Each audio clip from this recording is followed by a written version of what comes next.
The test is in 4 parts, Part 1, Part 2, Part 3, and Part 4. Now look at Part 1. Part 1. IELTS practice.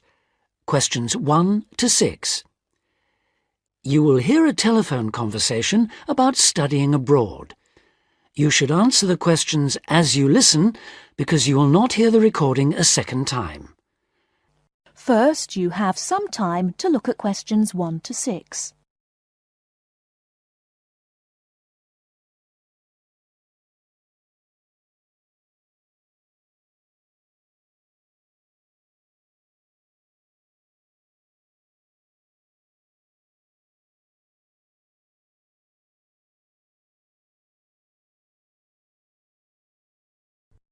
Listen carefully and answer questions 1 to 6.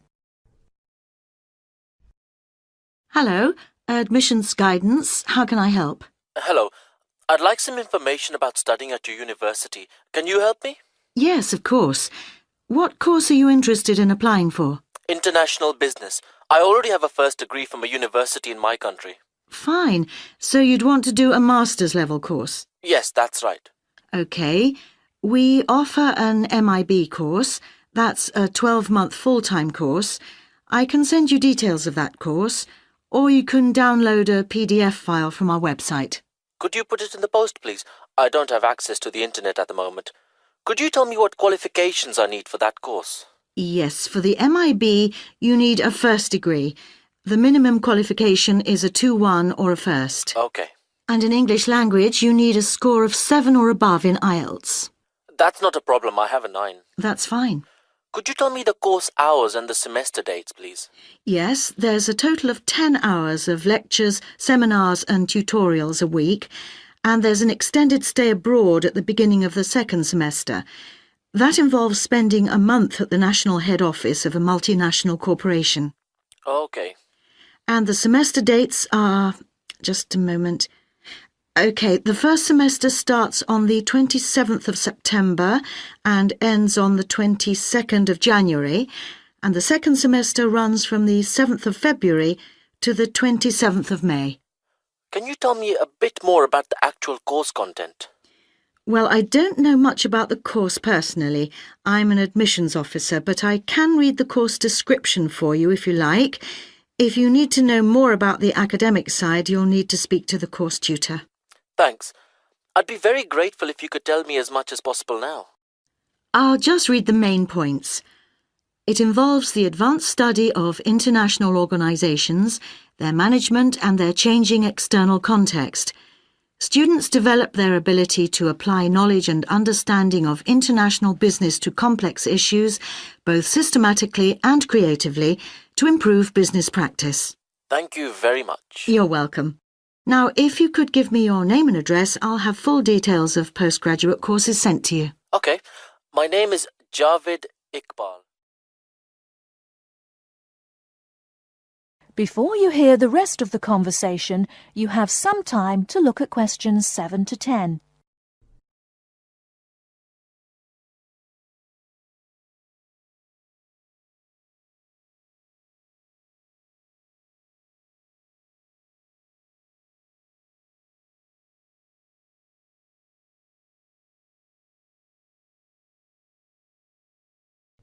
Now listen and answer questions 7 to 10.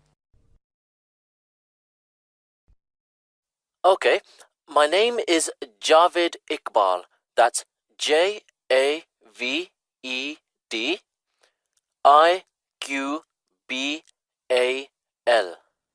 Thank you. And your home address, Mr. Iqbal? It's Aga Khan Road, Shalimar 5, Islamabad, Pakistan. Thank you. And could I ask you 1 or 2 more questions for our records? Yes, of course. What was your first degree in? I did economics. I got a first-class degree. And where did you study? At the university here in Islamabad. OK. Now, you said you had an IELTS level 9. Could I ask what your first language is? Actually, I'm bilingual in Urdu and English. Thank you very much. I'll put full details in the post today. Thank you. And thanks for all the information. Not at all, Mr. Iqbal. Thank you for calling. That is the end of part 1. You now have half a minute to check your answers.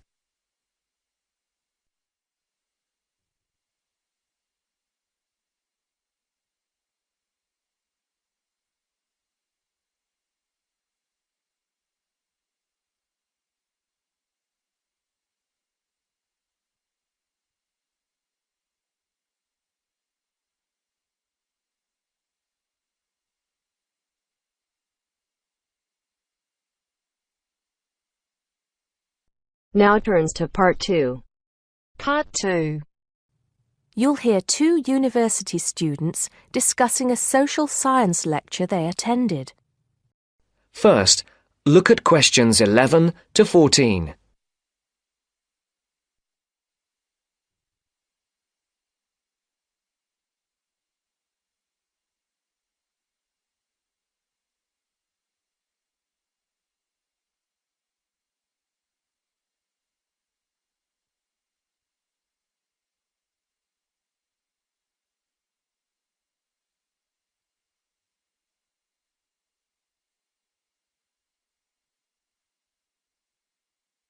Listen carefully.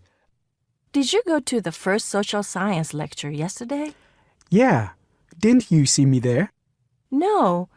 I was trying so hard to understand the lecturer. What didn't you understand? A lot of it, really. For example, he said we needed to study history as part of the course, but I didn't get why. You probably missed it. He said early on that we need to learn from our past mistakes. Right. But he also said we need to put ourselves in the place of our ancestors. Why is that? I think the point is that it's not enough to know how they lived and what they did. We need to know what they thought. I see.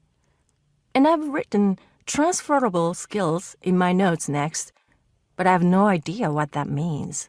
If you study social science, you learn skills that you can use in a job. Oh, right. Is that all? Okay, but why is that? The point he made was that in studying social science, you use a flexible and adaptable approach to learning. Before the broadcast continues, look at questions 15 to 20.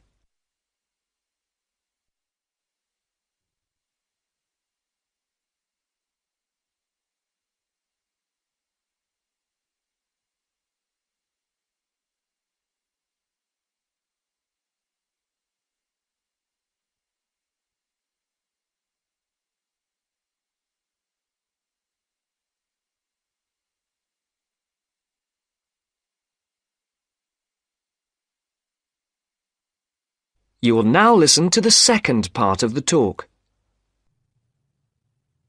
He also kept mentioning all the other subjects we will need to study as part of the course.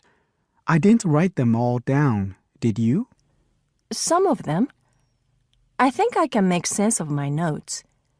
The first one was anthropology, which he said would cover prehistory and archaeology as well. Okay. Then there's economics. I wrote down that this was not meant to mean that we will spend all our time looking at economic theory, but more that we need to see how humans behave. That's good. I don't think I could handle economic theory. He said something about education too, didn't he? Yeah.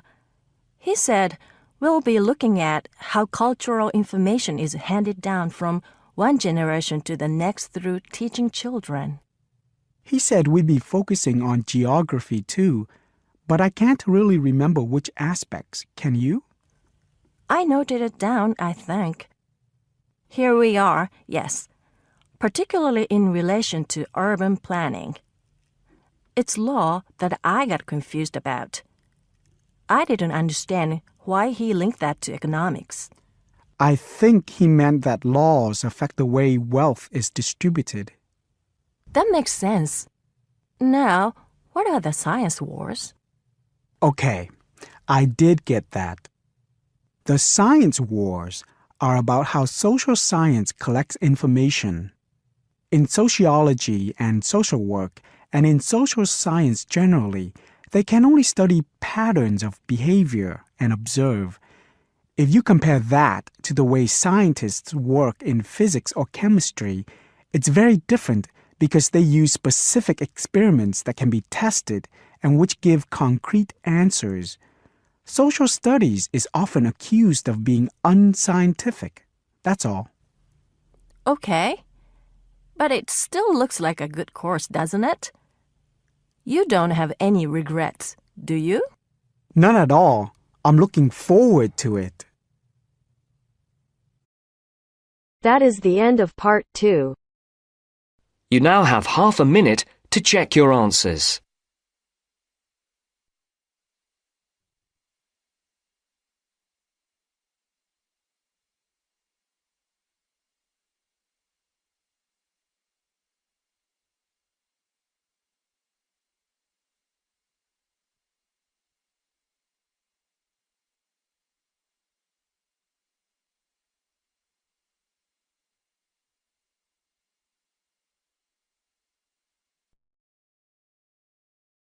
Now turns to part 3. Part 3. You will hear two students, Ramil and Kirsten, discussing presenting a paper at an architecture conference. You now have 30 seconds to read questions 21 to 28.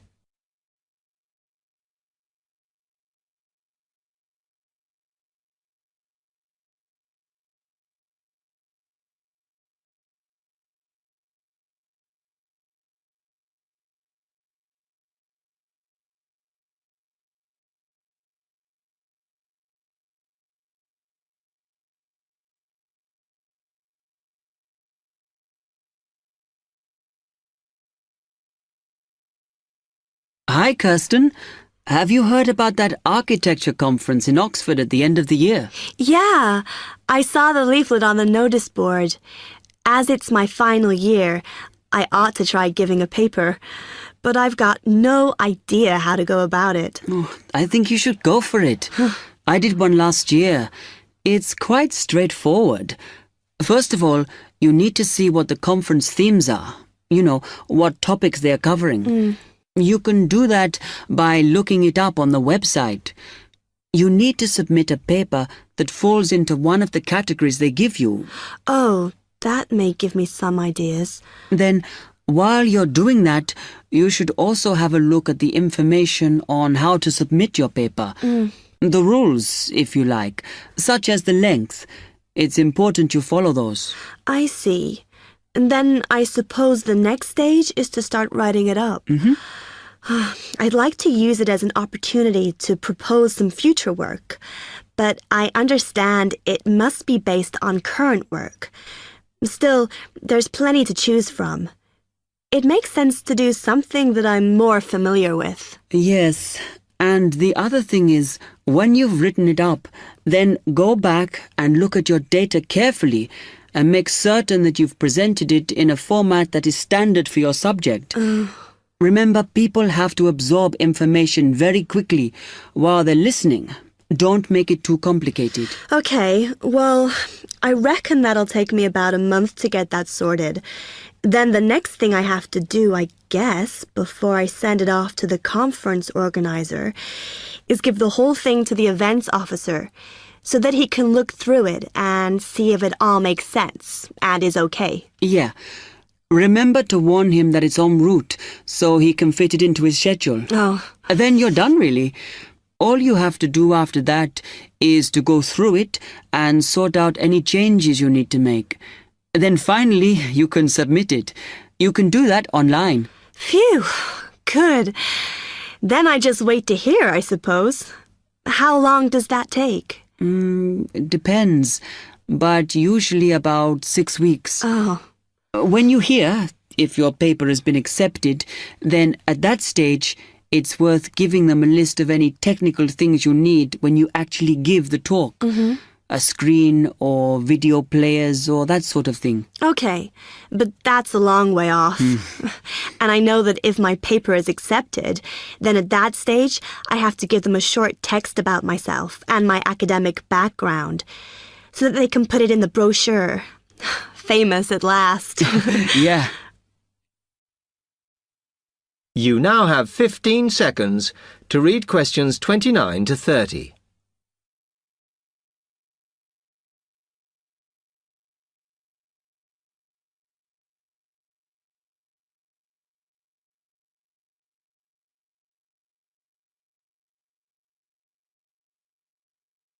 Right, well, I've got to get a couple of things sorted if I'm going to get this paper completed. Have you got enough data? Possibly.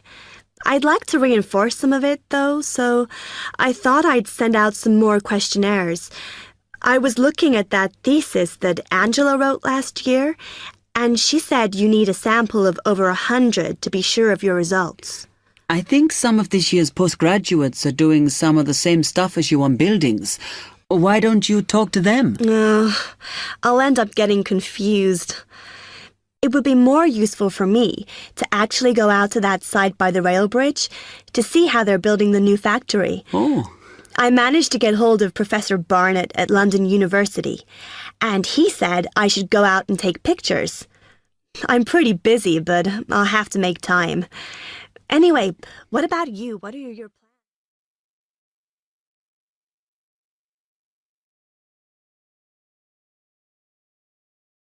That is the end of part 3. You now have half a minute to check your answers.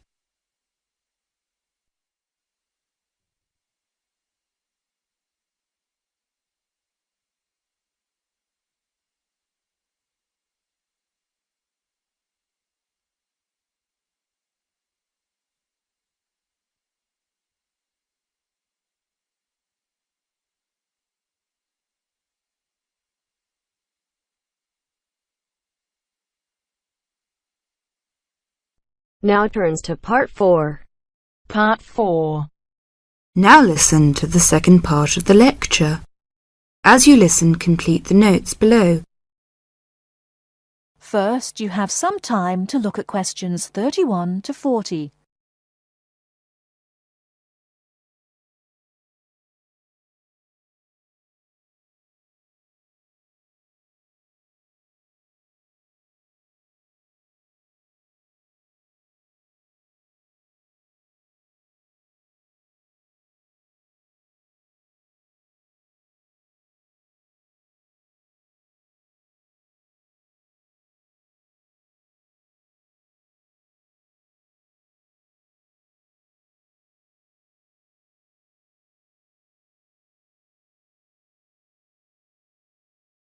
Now listen carefully and answer questions 31 to 40. Many typically American characteristics, individualism, self-reliance, informality, punctuality, and directness, are a result of those values mentioned earlier. Other national traits could also be identified, however. 1. Americans cooperate. Although often competitive, Americans also have a good sense of teamwork and cooperate with others to achieve a goal. 2. Americans are friendly, but in their own way. In general, friendships among Americans tend to be shorter and more casual than friendships among people from other cultures. This has something to do with American mobility and the fact that Americans do not like to be dependent on other people. Americans also tend to compartmentalize friendships, having friends at work, family friends, friends on the softball team, etc. 3. Americans ask a lot of questions, some of which may to you seem pointless, uninformed, or elementary. Someone you have just met may ask you very personal questions. No impertinence is intended. The questions usually grow out of a genuine interest. 4. Americans tend to be internationally naive. Many Americans are not very knowledgeable about international geography or world affairs. They may ask uninformed questions about current events and may display ignorance of world geography. Because the US is not surrounded by many other nations, some Americans tend to ignore the world. 5. Silence makes Americans nervous. Americans are not comfortable with silence. They would rather talk about the weather than deal with silence in a conversation. 6. Americans are open and usually eager to explain. If you do not understand certain behavior or want to know what makes Americans tick, do not hesitate to ask questions. Just as values and traits differ somewhat from one culture to another, so do the personal habits associated with good manners and courtesy. While very often there does not seem to be any particular reason why a particular way of doing something is considered good manners, observing these cultural rules will make Americans more comfortable with you, and therefore you with them. It is, of course, impossible to cover all the possibilities here. If you are unsure in a situation, just ask. Americans like to be helpful. 1. Queuing up or lining up is essential. Courtesy requires that you do not push from behind, stand next to the person being helped, or cut into a line. If you should accidentally bump someone, you should say, "Excuse me."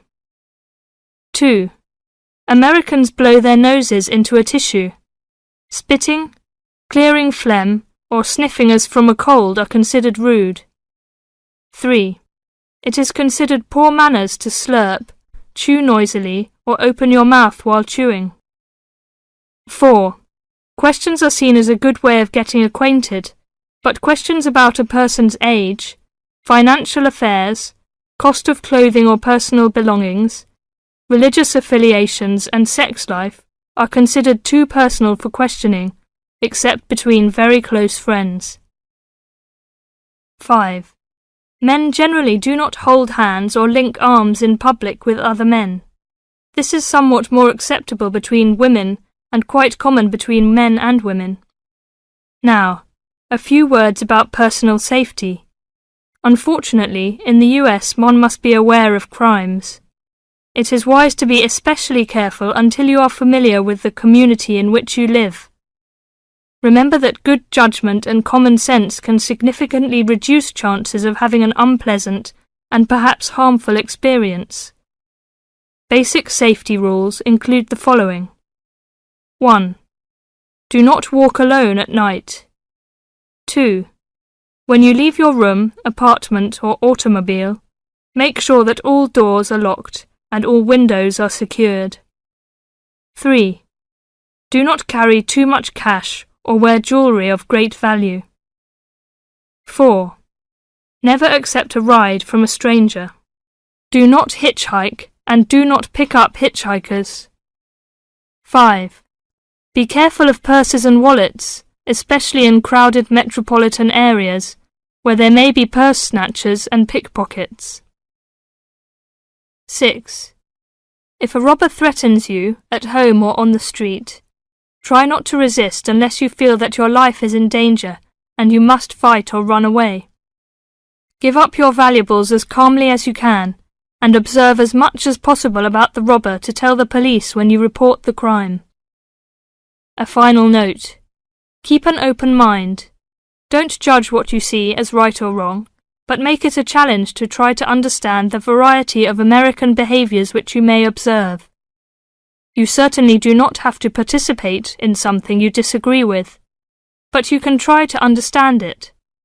This will help you build an attitude of intelligent and liberated respect for cultures, both your own and others.